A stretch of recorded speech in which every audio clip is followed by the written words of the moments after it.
welcome back to another episode of Expertly Unqualified. If you're watching us on YouTube or I guess on Spotify, you may realize that I've switched places and Holly has gotten a haircut. I'm totally kidding. We're super excited to announce our first guest of the podcast. This is Ella. Hello. Ella and I go way back. I did the math. I think it's been 10 years. Yeah. Makes us feel ancient. Ella and I went to high school together. Yes. And I thought she'd be an excellent co-host on today's episode. Really, any episode. You could have any sort of conversation with her. I'm really good at talking and talking a lot. That's why Kind of we're the here. whole point, yeah. That's why we are here. So, I decided to start something new as you're the first guest of the podcast. And we did go to high school together, so I kind of went back and was thinking about one of the teachers that we had. Always. And so when we would have students shadow at our high school to see if they potentially wanted to go to our high school, our one religion teacher would ask the students a rapid fire questions that really had nothing to do with anything, but they were super fun. And I still remember them, or at least most of them today. So if you were ever in this class, you know what I'm talking about. Hopefully you remember them all. So I did add some new ones. Yes. I did add some new ones. But, all right. Important question. Yes. Cool Ranch or Nacho Doritos? I like both, but I'll usually grab a Cool Ranch if I see it. I haven't had Cool Ranch in so long. I think that's why. Nacho, I see Nacho all the time. I like Nacho. Like, Nacho ones are good, but I don't see the Cool Ranch ones all the time. So those are good. I'll grab those. When you draw your eights, do you do racetrack where it's all connected or snowman? Racetrack. Racetrack? Yeah. I was a snowman for a really long time and then I switched over. Or when you draw your fours, I flip-flop that every time. I would do it for like 5 years the same way and then I would switch it. Probably like what? Like pick it up or just kind of. I didn't know you could do that. I need to keep my hands down. I don't know what happened there. I was trying to draw the number 4. Anyways, that is fun. I sometimes pick up my pencil, sometimes not. Yeah, I have changed a couple ways that I've like written my numbers, the different letters, because try to be faster. I also don't write in cursive all the time. We love and hate this camera at the same time. All right, let's see. How long does it take you to edit these things? Not super long. All right, come this way. The random zoom in is kind of funny. I know. Can you put your hand up again? I don't know who's following. Maybe nobody. I was just trying to draw them. No! When it's green, it's set in place. I'm going to make a whole video. I gotta keep my hands down. We've done that pretty much every single episode, so I'm going to make one because it goes very good with imposter syndrome of like, why are we doing this? But learning curve. It's a learning curve. It is very much a learning curve. Okay, Team Edward or Team Jacob? I never watched Twilight. I was on a bachelorette trip this weekend and one of the television channels had a what's Twilight? A Twilight saga like marathon. Movie marathon. And I walk in and we're sitting on all like one of the beds all together. And I was like, what movie is this? Oh Which one is it? Apparently it was the end of the second one, the start of the third. Okay. And I like faked that I knew what was going on because obviously I know what happens. Like I know the whole thing, I know the lore. I've seen the like Charlie Swan hot dad memes because I'm the target audience for those. So like I knew all that. And then someone's like, oh, like were you a Team Jacob or Team Edward? And I was like, I never watched it. I never read the books. I think just to fit in, I had an opinion and I think I said Jacob because I thought Taylor Lautner's more attractive than Robert Pattinson, and also the makeup was weird. Oh like, yeah, they're so bad. It's so bad. Like the cool filter over everything. Yeah. Cinematic masterpiece, but it's bad. The acting's bad. Star-studded cast. There's some bangers in there, but like no. So I don't really have an opinion. What's yours? It definitely was Team Jacob. Yeah, I think he had to be. One of the girls said that she used to be a Team Jacob, and she's like, and then I grew up, and then I figured it out, and I made the right swap. And I was like, oh okay. So I have nothing to go off besides looks. Okay, this was not one of his, but. Which is the superior utensil? A spoon, a fork, or a spork? I can eat anything with a fork, so I'll say a fork. Because sometimes I've never had a spork. I'm trying to like not use my hands so I don't like make this camera go crazy. I've never had a spork that was like perfect shape or the perfect ratio of fork to spoon. That's true. And then it's always like super awkward to eat.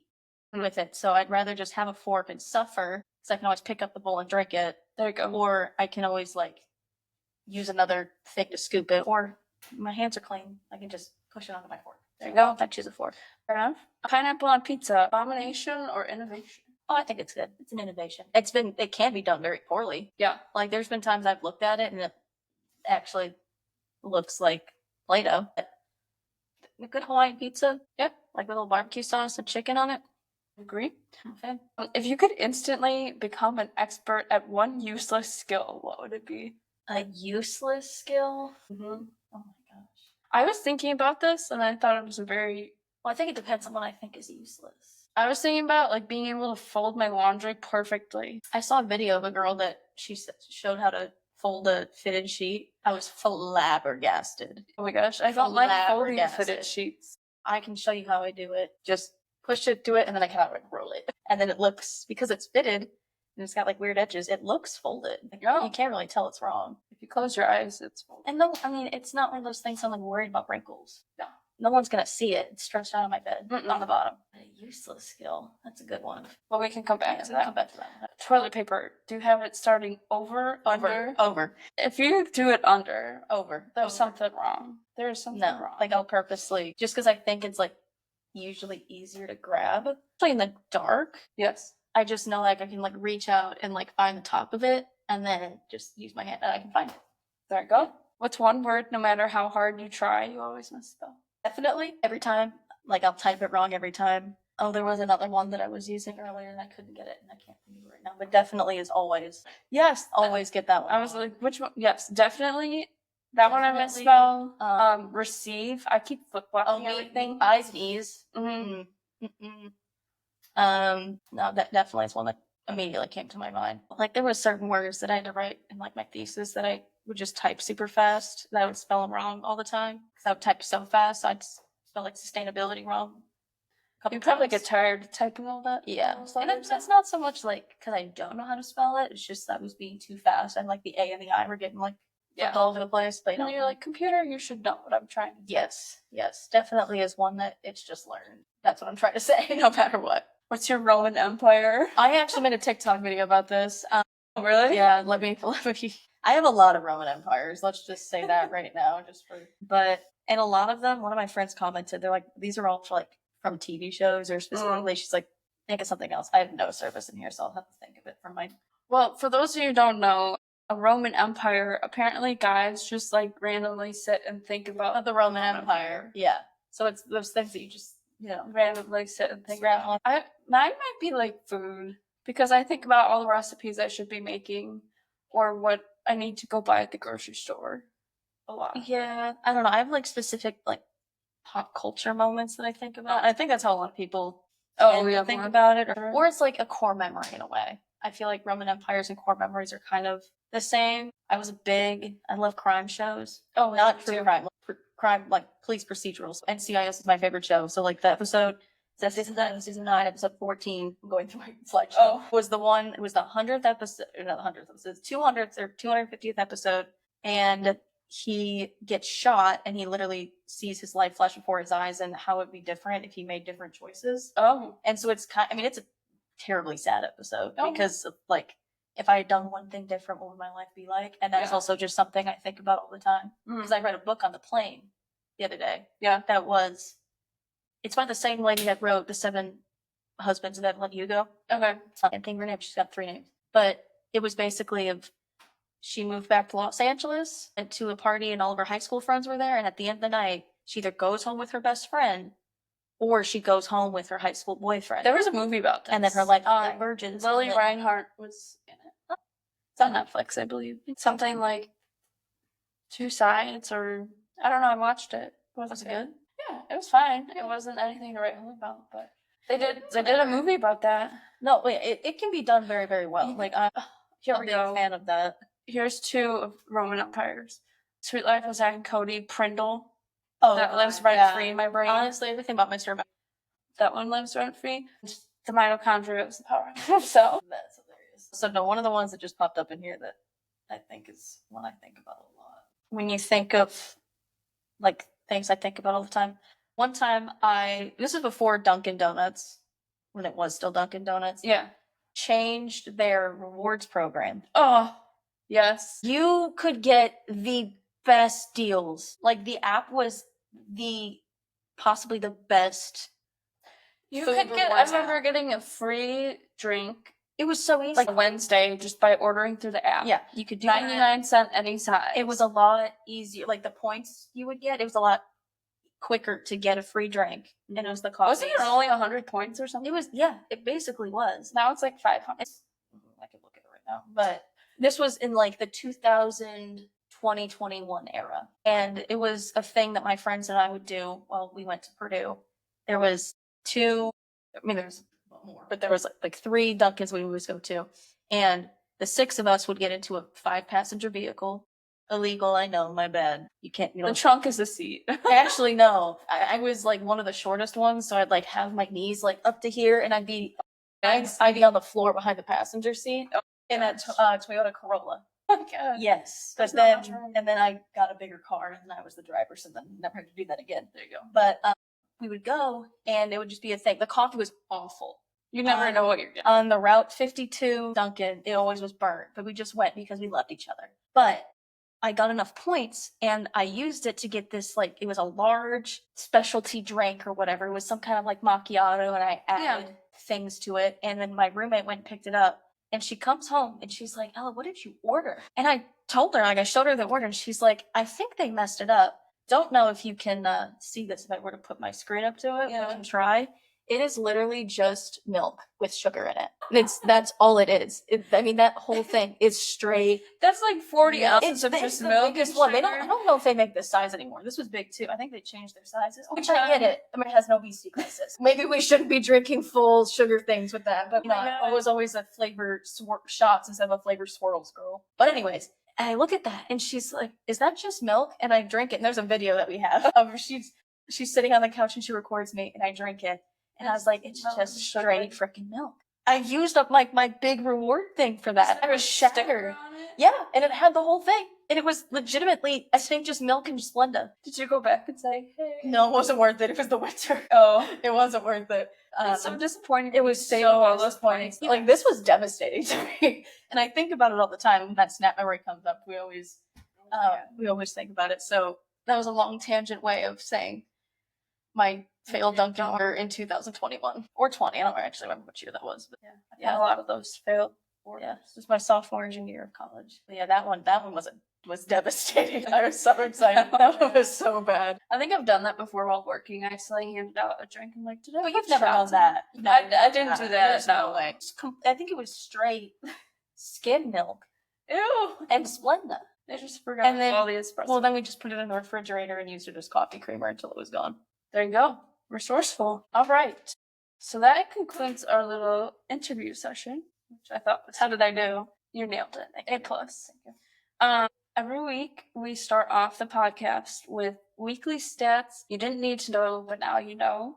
Where we give off weekly stats, or in my case, I tend to just ramble on about something that happened and don't give any numbers. So I'll start off, and then I'll have you go with your random weekly stat. Yeah. So this past weekend, my mom, my aunt, and my 2 cousins and I went and visited my aunt and uncle up in Wisconsin. We did a little girls' trip, and my poor uncle, but he did survive the weekend with 6 girls, so we're good. You know how girls tend to overpack and stuff? Always. So there were 5 of us on the trip, okay? And I counted, we were going to go over the number of bags packed for the weekend girls trip. So we were there 4 or 5 days. There's 5 of us. And now for the bags, I counted purses, bags of food, whatever. There were 27 different bags that we packed. There are suitcases, tote bag with your beach stuff. Those are big bags. We filled up 2 cars. That's my next question. Did we really need that? No. How many leftover sets of clothes did you have? Full outfits? Probably 2. Okay, that's not bad. Yeah, not bad. I'm a chronic overpacker. Kind of just was like, I don't care if you see me wearing the same clothes 2 days in a row. What are they gonna do? And then the other stat that I don't recommend to anybody was how many kayaks we carried this past weekend. So we carried 2 kayaks, 0.4 of a mile. So my cousin Specifically point 4. Specifically point 4. Okay. So down the street from my aunt and uncle, there's a little lake, and my cousin and I decided to kayak on it. And then my other cousin was just gonna sit and watch and hang out while we were kayaking. So my aunt drove us and the kayaks, like one at a time, over to the lake, and then we kayaked. And when we were done, we're like, "Hey, we're done already. We picked up." Well, they had gone out on the boat to go fill it up with gas. And they're like, "Okay, we'll be back in 30 to 45 minutes. My cousin really had to go to the bathroom. So we're like, "Well, what are we supposed to do? Go in the water?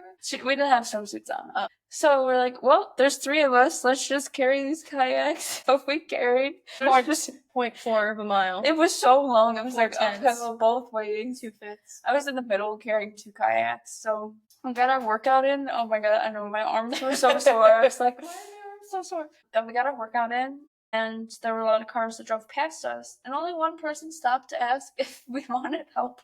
It was 2 women. Girls supporting girls. Yep. Girls supporting Everybody girls. else just sped past No. us. No. So what's your weekly stat?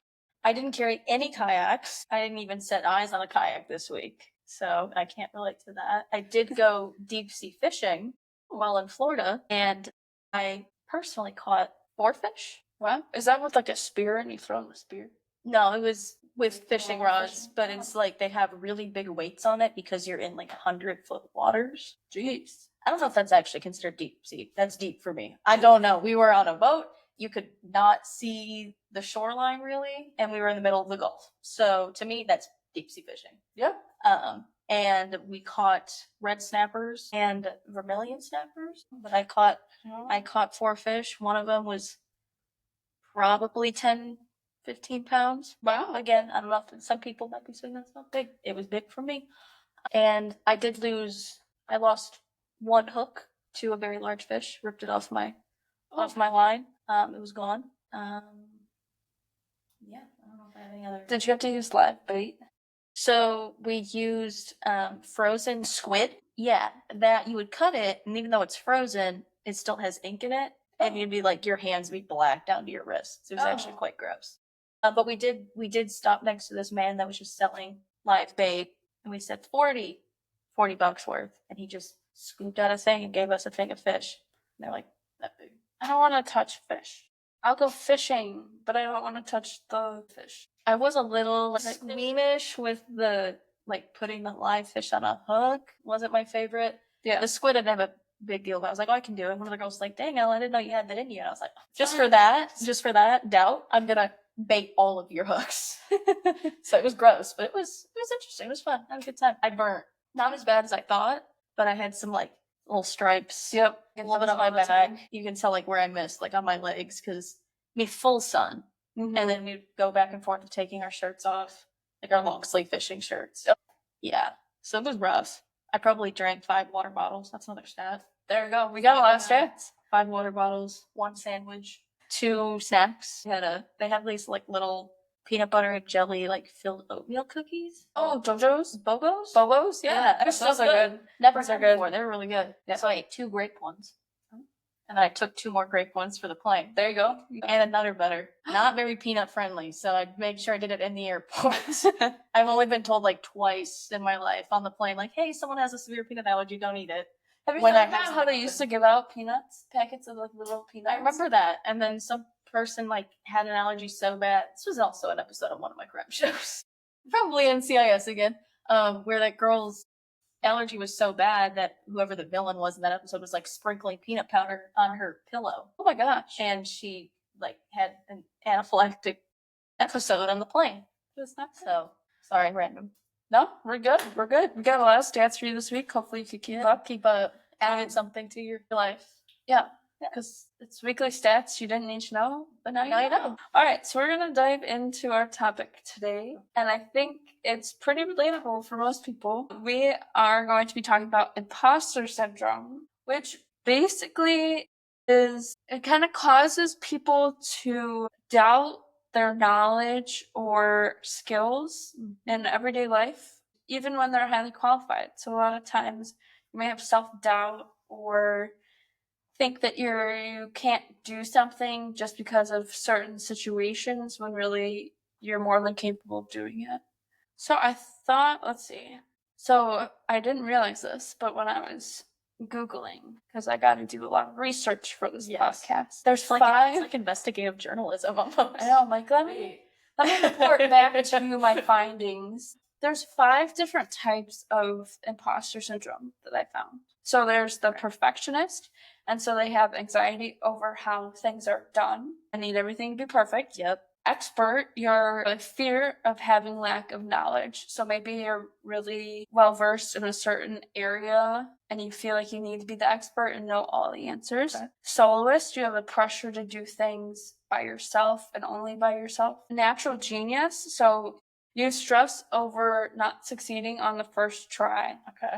So you maybe you were really good at something, and then as you got on later in life, you realized everything wasn't as easy. Superhuman, you feel guilty if not everyone is pleased, and you try to do everything all the time by yourself. So Psychoanalyzing myself as you're going through that list. Being like, oh god. Let's see. So obviously it takes many forms. I didn't realize there were different forms. It can be anything from as simple as like walking into a room and you don't feel like you belong there, whether that's school or at work or with friends. You can also have this if you downplay your accomplishments, that, oh, it wasn't a big deal. I just graduated with my master's. Not a big deal. Not a flex. Not a flex. Nothing. No. That made me think about when you're at a family party. So I'm one of the youngest cousins. So I have cousins that are way older. No, I'm kidding. They're really nice. They're not way older, but maybe a little bit, kind of.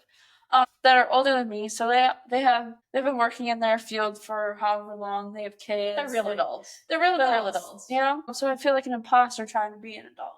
So when you're at a family get together, there's so many of us that when you start talking with people, you don't get to talk to every single person there because there's literally so many people there. So I'll be sitting over somewhere in the room, and then all of a sudden I can hear my parents in the corner, and they're like, yeah, so Caroline did this. Caroline's been doing this. Oh, but did you see it? Blah, blah, blah. And you're like, oh my God. Yeah. What are you saying about me? It made me think of that. Just like discomfort when people are praising you to others. When I don't even do it myself. Well, I know. But it's not like, I don't know. I don't know if it's just different when it's like other people doing it, or it's just like really embarrassing. I'm just like, oh my God. Like, hearing your name. Yeah. And then, oh my gosh. Or when somebody asks you that you haven't seen in a while, like, what's new? What are you up to? And you're just like, nothing. I've been good. Yeah. Work. You know. That's like exactly the way it's been. So why can't we be our own biggest cheerleaders? Still haven't figured it out. But I was going through, and I know you probably have some examples, but I thought I would give a few. Maybe I can categorize these, maybe not. We'll figure out life if we try to. Well, we're not going to categorize, we're just going to dive right in. Okay, so this past spring, I ran my first half marathon. Hell yeah. And I don't run. I don't. And so it was interesting to me because all my life I've played sports, whether it's basketball, softball, soccer, volleyball, all team sports. I did do cross country in 4th and 5th grade. So I went back to my roots. And I just wanted to challenge myself throughout the whole process. I had a family friend who was going to do it as well. I was like, you know what? If she can do it, I can do it too. I haven't run that much, maybe a 5K. I think that was the furthest I'd ran in the past couple of years. But I'm like, you know what? I'm going to train. I'm going to do it. But I felt like such an imposter. I'm like, I'm a half marathon runner. I'm like, no, I'm not. This isn't me. But I actually was. And I took a lot of time to prep for it. By mile 10, I wanted to cry. And you did it. But then I feel like, at least now when I look at it, the nice thing was I knew I wasn't getting first place in that race. So it was all like a mental game. Yeah. No, knowing that I wasn't going to come in first place helped me to realize that you can be like any size, any shape, any skill set, and you could still be a runner. So I think that was a good reminder that even if we feel like an imposter in certain situations, whether it's running or at a job or something, like you have the ability inside of you. I think pretty much anyone, if you told them to run, you could pretty much just go run, even if it was just across the parking lot, you know? So kind of get into I can do it and kind of believing in yourself. That was one of them. Do you have an example of any? I can think of like all kinds, especially when you're going through that list of the I think I have all of them. I think I have one for everything. It's both of like the perfectionist thing, but it's not so much of being perfect. It's more of like the fear of failure. Yeah. Which that I've gotten a lot better with that, I will say. But I didn't realize like how much it was holding me back from. Yeah. Like it was so bad that it was like, I just won't make a decision. So then I can't be wrong. Because if I don't pick at all, I can't pick the wrong one. Yes. So then I just won't do anything. And that's dumb. You can't do that because this particular instance, it was like at my internship, my first one that I had, and it was all about learning. Like I was doing it at school. It's a teaching environment. Yeah. You're there to learn the ropes. Like making mistakes is fine. And my boss 100% made that clear because for the most part, he wasn't going to put me in a situation that if I did fail, like the concept, like what would be the worst thing that could happen? In that sense, someone could have died, an animal could have died, but in terms of the mistakes I actually was capable of making right there, those probably weren't going to happen. But it was just like I just felt very out of my element. It was like the lack of knowledge of like I did know what I was doing. Like I knew the reasoning. I knew, I know how to feed an animal. I've taken the classes. I knew how to do it on paper. And then it was just presented in, well, I don't know how to run this machinery. I don't know how to drive a forklift. I don't know how to like actually been yeeted. So it was just things I just wasn't used to. And it's no fault of my own that I didn't know how to do them. I've never been exposed to it before, but it was something about it that I was like terrified of looking dumb, of looking incompetent. I think it's also that it was myself and one other student, and it was just us two surrounded by men that know how to do these hands-on jobs. Like I was doing something that I just was uncomfortable in, and that was like scary. And it's like, well, I don't want to be seen as dumb or like the typical thing of like, oh, you're just a girl. Yeah. That thing, which now looking back, I realize I was thinking that. I don't think I thought so at the time. Because again, my boss, great man, never made me like, you're a girl, you can't do it. It was never like that. It was more so of, because you're a girl and other people think you can't do it, you got to do it, was kind of his thing, was, grade A feminist right there. But I don't know, it was just one of those things where it was just like the fear of failure was so strong that it stopped me from doing anything. And that was something that was a very hard pill to swallow, of realizing that, no one's going to hate me if I can't do it. If I do, make a mistake and I learn from it, that's kind of like an unavoidable. But I was like, no, no, if I just sit there, something will happen. Something will decide it for me. But if I'm not the one doing it and it fails, then I don't have any. It wasn't me. It wasn't me. It wasn't me. But if you stop and think about it, is there any job you can think of that you could never make a mistake? No mistakes? A brain surgeon. Got me there. I won't do that, but there's not many jobs that you're gonna get hired. That's the thing you have to think about, of like, if I make a mistake, because things that I'm actually gonna be in. I'm never gonna be in like national security. I'm never gonna be a brain surgeon. I really don't really see myself in a position where, a person's life is not going to rely on me. An animal's life might rely on me. I guess what I was trying, I should rephrase is you're not just going to be thrown to the wolves on your first day. I always ask that during my job interviews.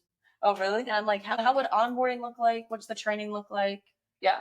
What's the level of, like, I don't know, like, what's your management style of, how much oversight and how much, I'm not saying hold my hand. I'm not saying, maybe me, but I'm saying I don't want to be thrown in the deep end. Yeah. And thrown into, left to the wolves and fail at like a big girl job. Yeah.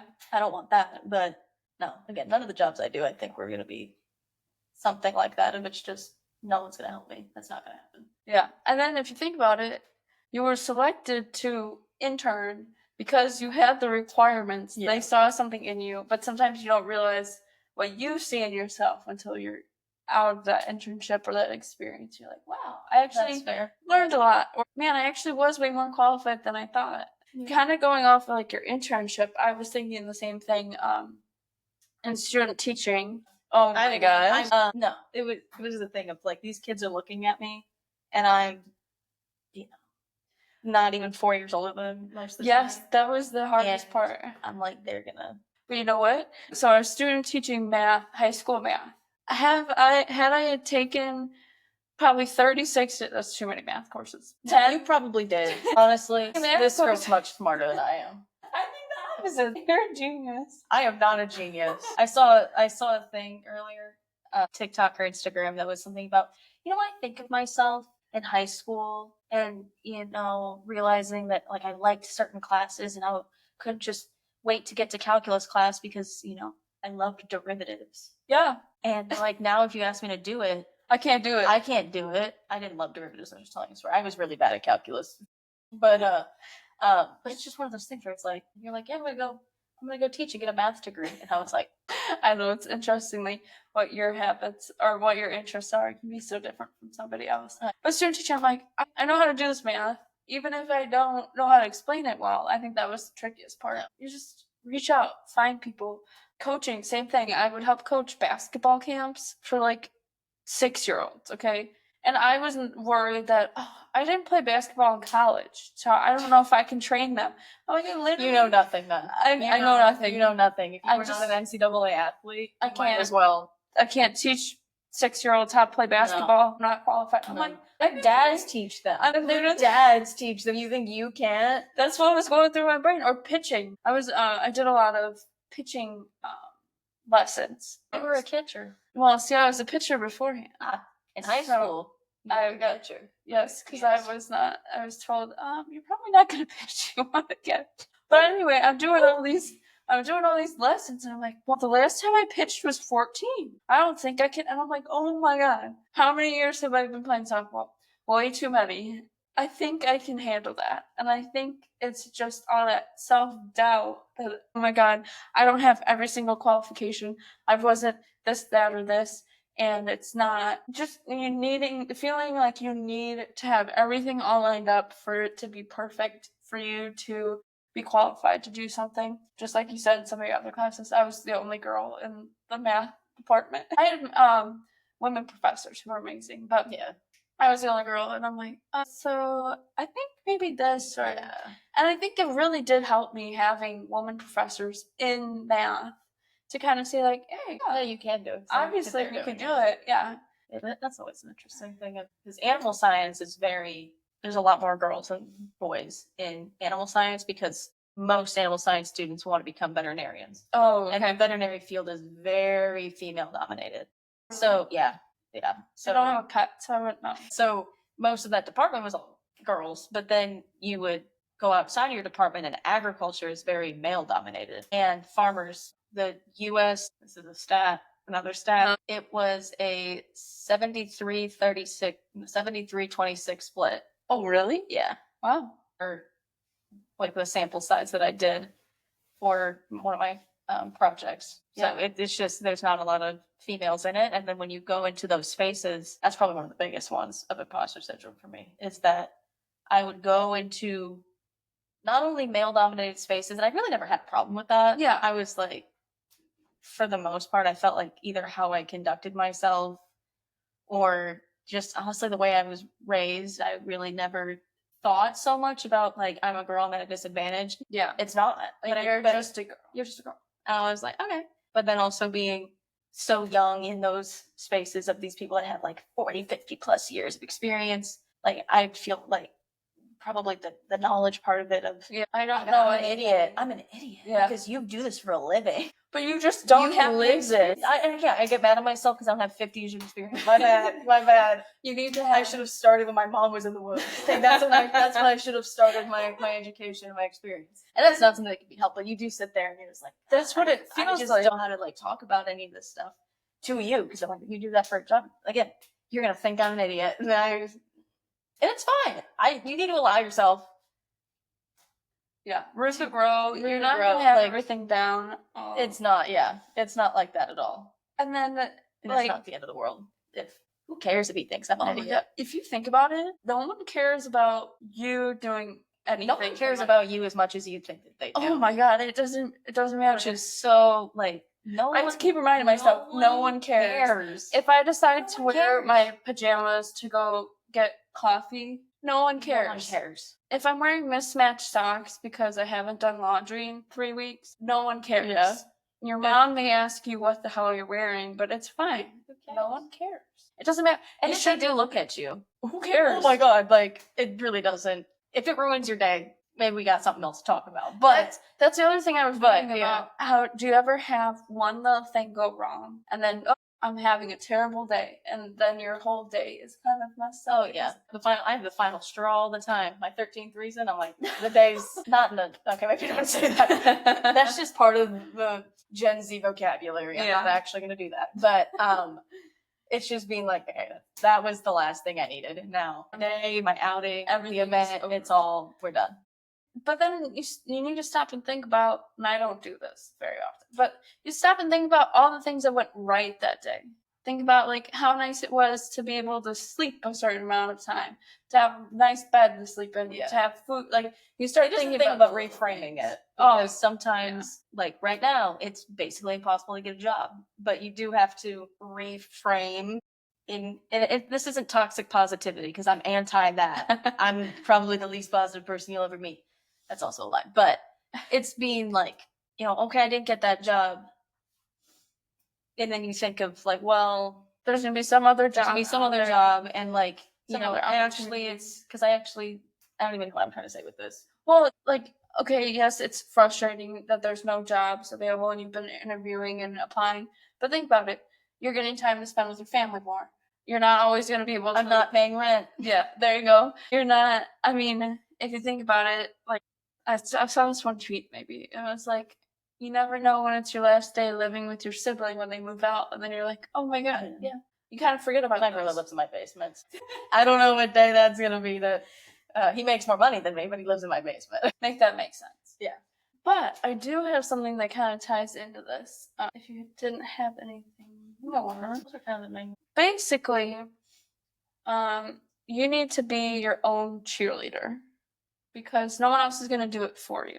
You might have a really good support system behind you, and no matter how loud they are in your ear or supporting you or whatever, I feel like if you don't do it for yourself, you need it from within. So I was listening to a Mel Robbins podcast from a week or so ago, and she was interviewing this producer named Will Packer, who's produced a bunch of big movies like Ride Along with Kevin Hart, all those big movies. And so they were talking about like kind of being your own cheerleader. And so your voice is the most important voice, so you need to hear it from you. You can have a lot of influence from those around you, but you want to hear it from yourself. And instead of thinking of what could go wrong, think about what if everything goes right, and who better than me to start doing something. So if you want to try running for the first time, or maybe you're going to go to a workout class you've never been to and you don't know anybody, why not? What's stopping you? And I think it takes a lot of self-reflection to figure out what the thing is that's stopping you. Yeah. And I think it's very evident once you graduate from college or when you're in your like mid-20s, it's very evident. You kind of have to sit and think about, well, what do I want? Mm-hmm. You think about how grade school, middle school, high school, if you chose to go to college, everything's a set schedule. Everything's on the same trajectory of I'm going to do this, then I'm going to do that. I'm going to work this job, then I'm going to graduate, and then I get a job. And then all of a sudden it's like, what do I want to do? It's not your parents deciding, we're eating this for dinner. You can do whatever you want. Free will is a wonderful thing. I think about, okay, so normally you might go grocery shopping on the weekend with your parents or whatever. Mm-hmm. No one says that you can't go grocery shopping at 8 p.m. on a Tuesday night. No one says that. In your head, you might be like, well, I need to wait until it's sun. No, just go do it. And this kind of relates to, they mentioned this too, that what if what you're thinking about works? And you need to make sure that your opportunity is greater than your fear of failure. And I had seen this in one of the books I was reading. Okay, so I'm reading this book called Why Has Nobody Told Me This Before? By, I believe, Dr. Julie Smith. Yes. By Dr. Julie Smith. I'm not all the way through the book, but there was this one part that I thought related very well to imposter syndrome. And I was talking about how there's 3 different kind of layers of things. So you can be in your comfort zone. It had 3 circles inside of each other. So you got your comfort zone. Outside of your comfort zone is your stretch zone. And then the third part was your panic zone where you might feel so overwhelmed you don't want to do anything. So a lot of times I think we sit in the comfort zone, maybe do the stretch zone, and then there's no way of going into the panic zone. And this really hit me when I graduated college, because I was so set on what I was going to do. I was so used to having sports always there as like my part of my identity. Sports and school, I loved school. I was going to be a teacher. I had everything all lined up. And then things changed, like normal. And I wasn't playing softball anymore once I graduated. Yeah. I decided I wasn't going to teach and go into a totally different field that I really didn't know anything about, but was praying that my past experiences would work out well. Yeah. And it turns out it did. All I can say is you need to be your biggest fan. If there's something out there that you're thinking about trying, just go do it. Starting a podcast, you think that was on my bucket list? Yes, it was, actually. No. You want to know how it happened? It was because when I work, I listen to music or podcasts all the time. There's people who have podcasts I listen to, and I'm like, okay, so they can do that. So why can't I? Why can't I? I'm like, about dumb shit that again, I'm not qualified to be speaking about. Exactly. That's the whole point. Maybe that's an imposter syndrome. We picked the perfect I'm actually quite able to talk about some of these things. We picked the perfect title for this podcast, Expertly Unqualified. We really are qualified in some aspects. We're mostly talking about what's happened in our life, so we're experts on our own life. No one's going to say, actually. It's all of our first times being alive. No one's good at this. Yeah. And they seem like they are. It's all fake. That's true. You can't trust anything you see. So all I can say, is, if you're thinking about doing something like starting a podcast, posting on social media, moving to Alabama for 2 years, why not? Why not? I did it. There you go.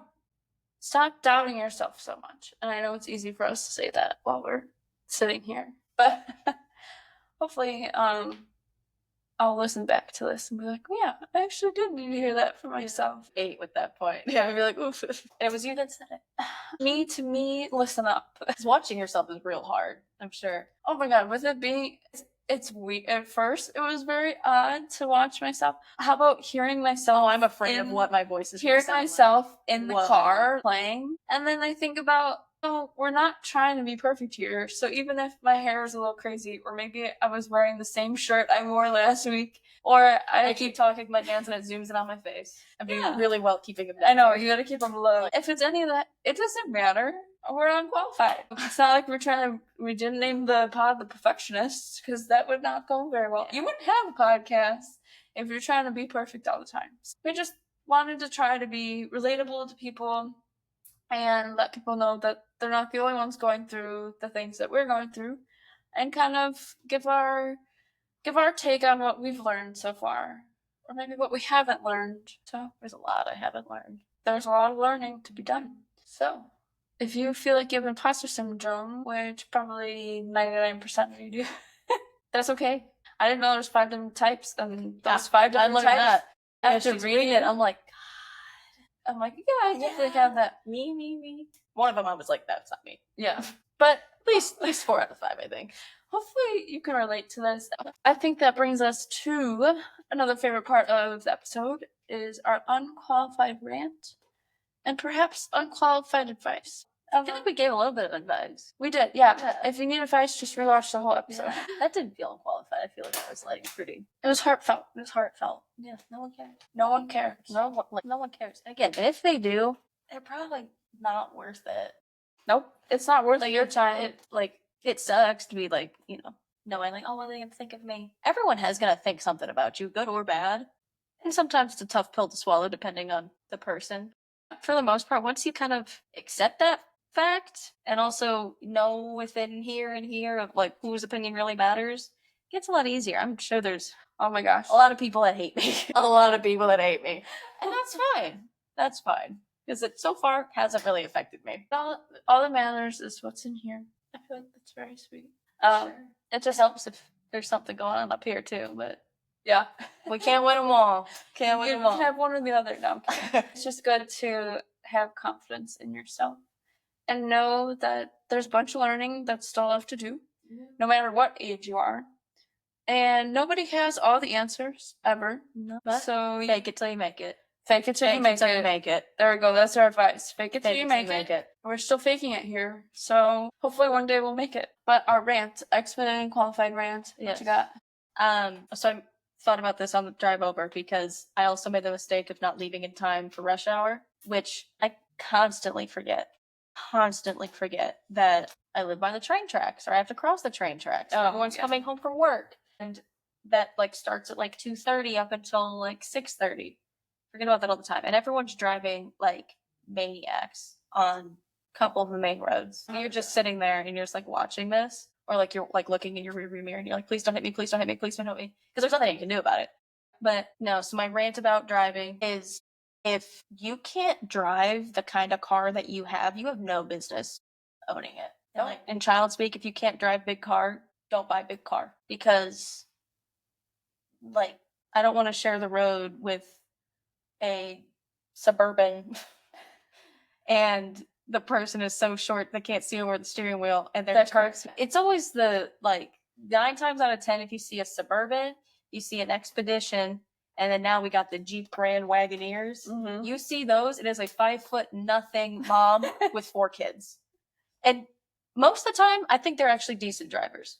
Sometimes though they will kill me. So it's a balancing act. I don't know. Maybe get a minivan. Yeah. They seem to have a little more. I don't know. I've been almost sideswept by a couple minivans though. Oh my gosh. I don't know. It's just that if you're not everyone needs to drive.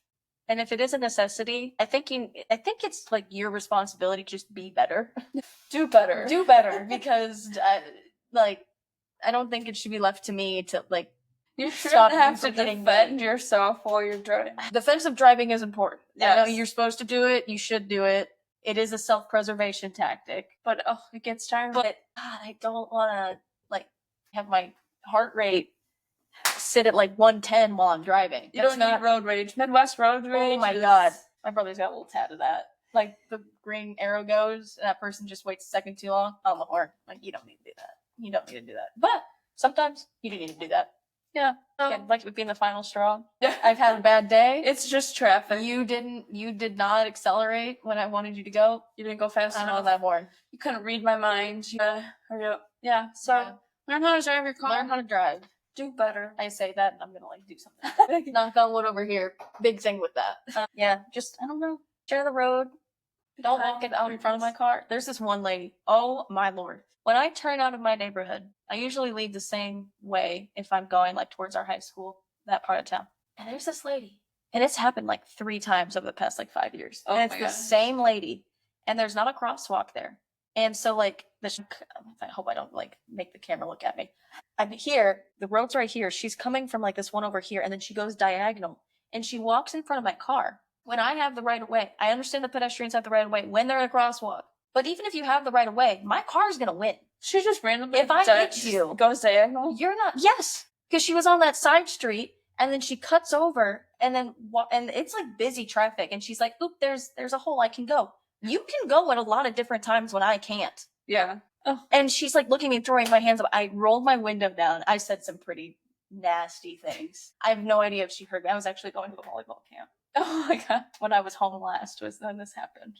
Oh my God. It's the same lady. Because she did the same thing when my dad and I were driving home. I want to say this is either when I was living at home that one semester or it was like on a break. Again, I understand when pedestrians have the right of way. I am a good driver. She was not in the crosswalk. I literally was turning and she starts going while I'm in the turn.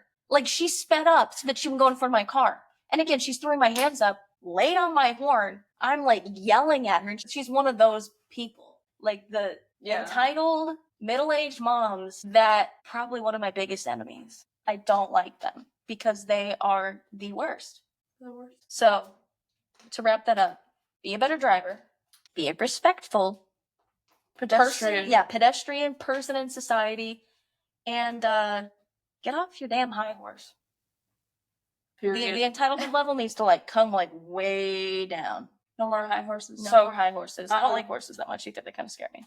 So know how to drive, know how to walk, and know how to be kind. There you go. Lessons we can all learn.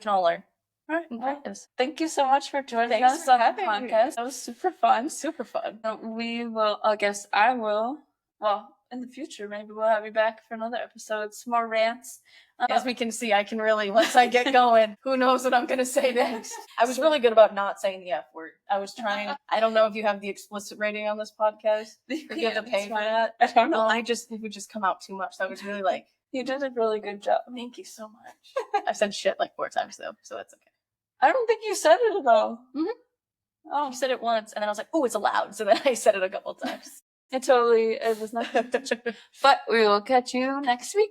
Bye. All right, that's a wrap on our episode of Expertly Unqualified.